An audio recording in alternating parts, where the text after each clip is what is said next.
Yeah, what's up guys? Day 39 and I hope you guys are doing really well. And let's talk about football. Today, unfortunately, sorry guys, it's a football day today. First of all, I just want to cover off Aubameyang.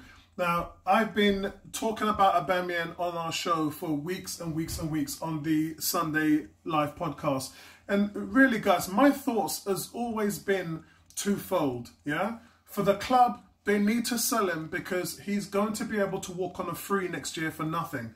So as far as the club's concerned, with the fact that they're incurring massive losses, 27 million last year and probably on par for about 30 to 35 million this year in losses, maybe even more because the fans ain't going to be back. Right now, Europa and FIFA have been talking about there should be no fans in stadiums at any sporting event this year.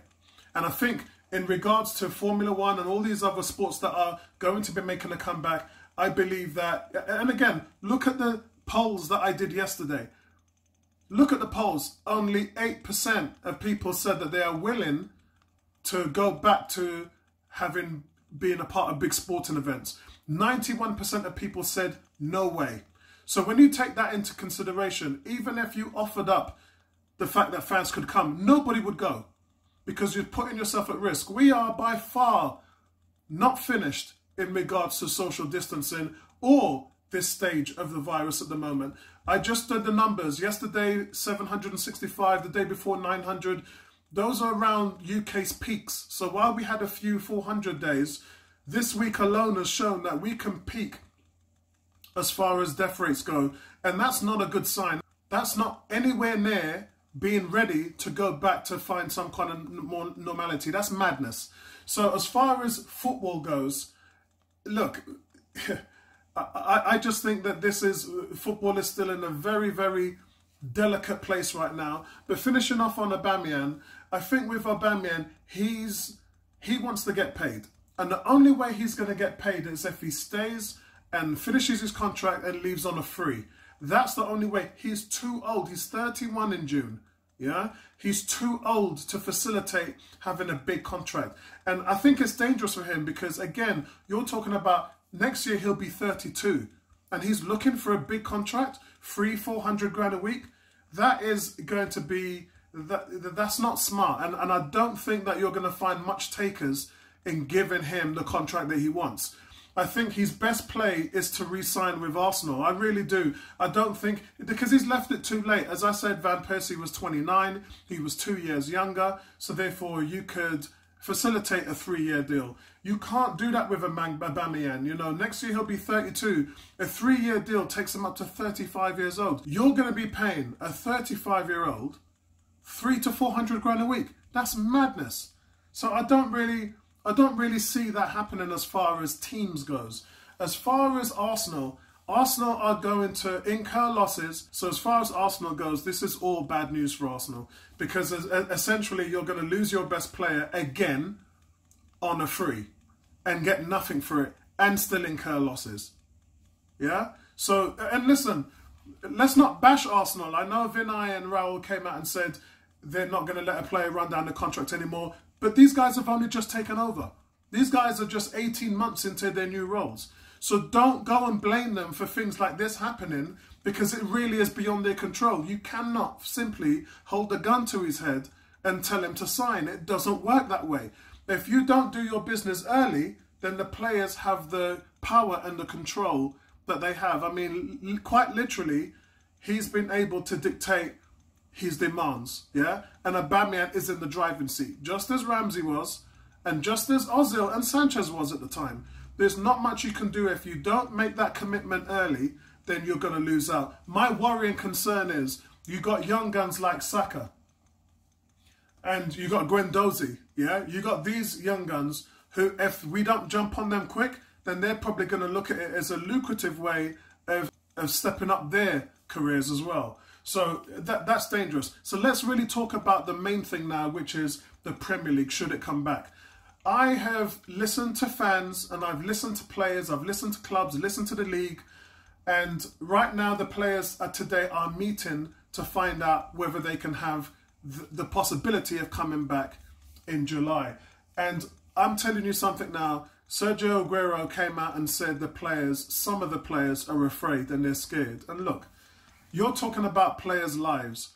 You're talking about an environment, regardless whether there is any fans or not, but you're talking about an environment where, as I said, you need TV crews and all the other crews, linesmen, referees, things like that.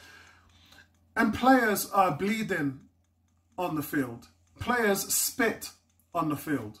Players have all kinds of stuff going on.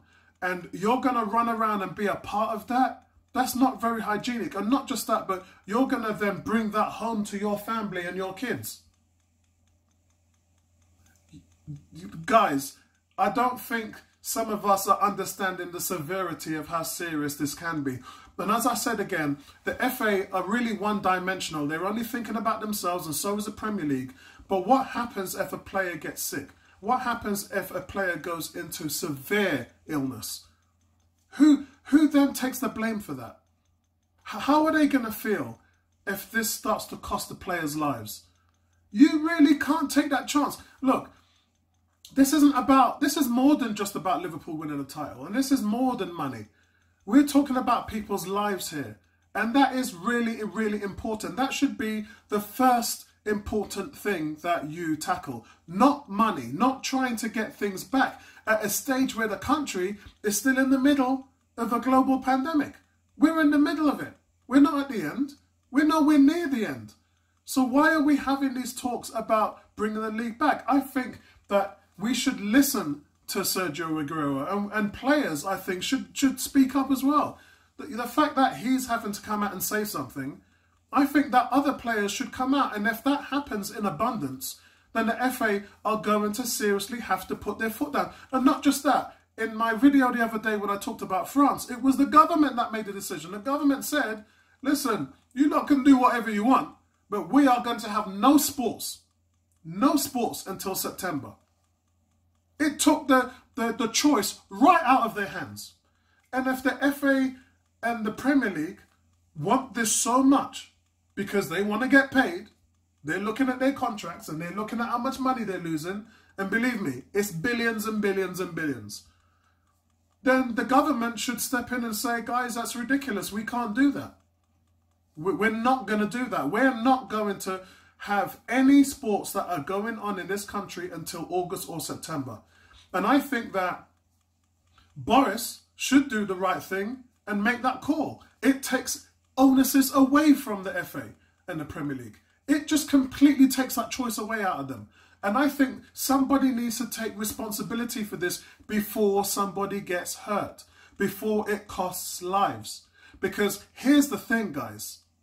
We still don't know a lot about this virus. We're still learning. We're still in the process of trying to figure out everything from the DNA strains, the antibodies, to the vaccines, the immunities. We're still trying to figure it out right now. We don't have bona fide answers. We're in test stages all across the globe. And there's so much uncertainty that it would be foolish to go in there and start to make some of these decisions and choices. It really would. I'm sitting here and I've digested the whole thing and listened to all different various parts of the sporting world. And this just doesn't sit well with me. It really does. I'm not going to the Emirates. Are you kidding? I'm me going to the Emirates. And look, even if it's a small amount of people, yeah, I mean, I drive to the Emirates, so I'm all right. But you're going to take London transport, you're going to jump on a bus and a train where people, remember, bus drivers in double digits have died. Yeah? You're going to go on a bus to go to Arsenal. Good luck with that. And I think the most dangerous thing is, you know, I was talking to Vincey this morning, big shout out to Vincey. I was talking to Vincey, and the other day I talked about social distancing numbers starting to creep up only by 5%. It's a low number. But we're starting to get a little bit restless. And Vincey made a point to saying that it's because some shops are starting to open up again. Not a lot, but some shops are starting to open up again. But even though they're opening up, we know that there's a desperation factor there, because some companies have applied for this loan. Some companies are helping themselves to the government packages. Great. Great. But not every company can do that. If you're a small business, there's only a 50% chance that you've got of getting help. And if you're a sole trader, well, good luck with that. And this is the reason why we're seeing, again, I talked about why there's marches and protests in America, and it's for that reason alone. These people cannot and will not survive. They won't. And the desperation for them is, look, I need to open up by hook or by crook.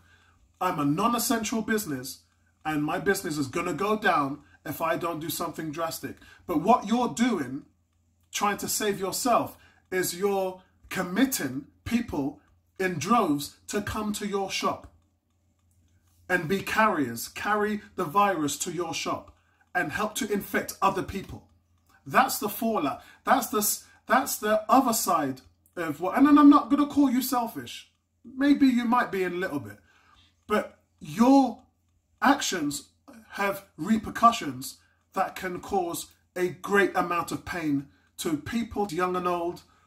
And this is the reason why people are saying no to everything. Again, I reflect on the polls that I looked at yesterday. The majority of the people, now we're not talking about leaders, but the majority of the people are saying no. They're saying no. They don't want to be a part of being outside, getting rid of social distancing when we're still in the middle of a global pandemic. So guys, listen, I'm going to leave it right there, but I want to know your thoughts. Is it right for Aubameyang to stay? I mean, he's doing the best thing. I mean, the market is so volatile right now. I think he's looking at things two ways. One, I don't think there's going to be much money going around because everybody's taking pay cuts. Everyone's losing money. Who's going to facilitate £50 million to buy Aubameyang? I think his agent has already said to him, bro, the chances of someone putting up that amount of cash for you to purchase you is slim to none. And your best bet would be to stay at Arsenal for another year and then benefit from the repercussions of going on a free.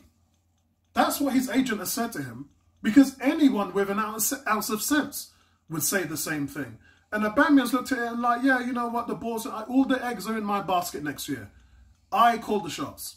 I get to go where I want to go. I get to demand what salary that I want. The problem is your age isn't going to make a contract like that work. So, look, before I was saying he's gone. I actually think now that, and this is going on to what Tom Aston has said as well in 101 and on the show, I think that his best chance is probably to work out something with Arsenal, because you're not going to get a contract at 32 years old that is going to be benefiting the kind of money that some of these big people are making. It's just not. It's too late. Your chances of making that kind of money are very slim. And I'm not saying no one will do it. Look, Man United, Chelsea, or whoever might say, yeah, we're going to pay you 350 grand a week on a 2-year or 3-year deal. They're going to try and shorten the length of the contract, because there's no benefit to keeping a player in your mid-30s on that kind of money. I mean, look, Ozil's only 31, 32, and he's on that kind of money. Can you imagine what a player would be like if they're in their mid-30s and you're paying them that kind of money? There is no returns at all. You're not going to get that money back, because their form's going to drop. You know, they're past their prime. Players are in their prime when they're 27, 28, 29. So they're past their prime. And let's not use Ibrahimovic, because that is a rare that is a rare commodity. So listen, I'm going to leave it there, guys, and I would love to hear your thoughts. Again, sorry, this is a football only video. We'll talk about other stuff at a later date, and I want to hear your thoughts. Hashtag stay home, hashtag with me, peace, and I'm out.